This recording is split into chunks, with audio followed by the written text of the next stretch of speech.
কালকে আমি একজনের ধরছি, তুমি আমার কাছে 700 টাকা চামড়া বেচছো, তুমি বলতেছো মিডিয়ার কাছে 500, তুমি আমার 700 টাকা বেচো নেই।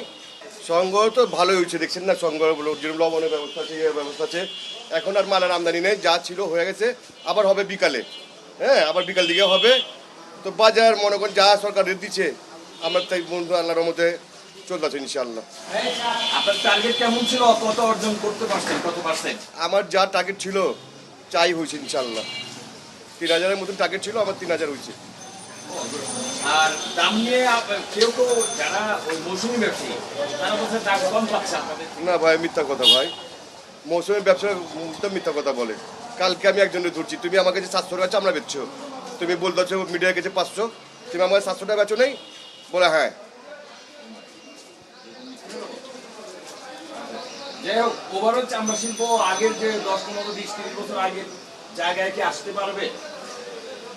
আসুক ইনশাল্লাহ, নতুন সরকার আছে, দেখি কি করে।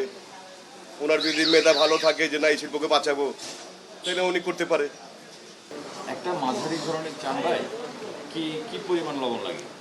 আপনি 8 কেজি খায়, 6 কেজি খায়, 5 কেজি খায়, 4 কেজি খায়। কোরবানি না, 1 কেজিতে চামড়া লবণ হয় না।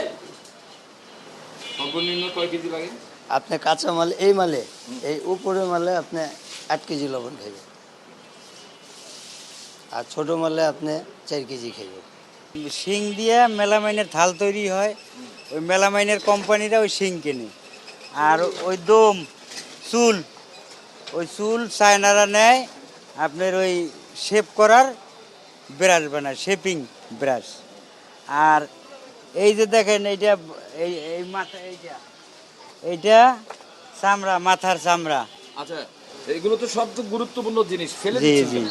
ফেলে দিছি, এখন তো চলে না, এখন অ্যাভেলেবল। এখন অ্যাভেলেবল সময় নাই, বাঁচান যায় না, এই জন্য ফেলে দেওয়া।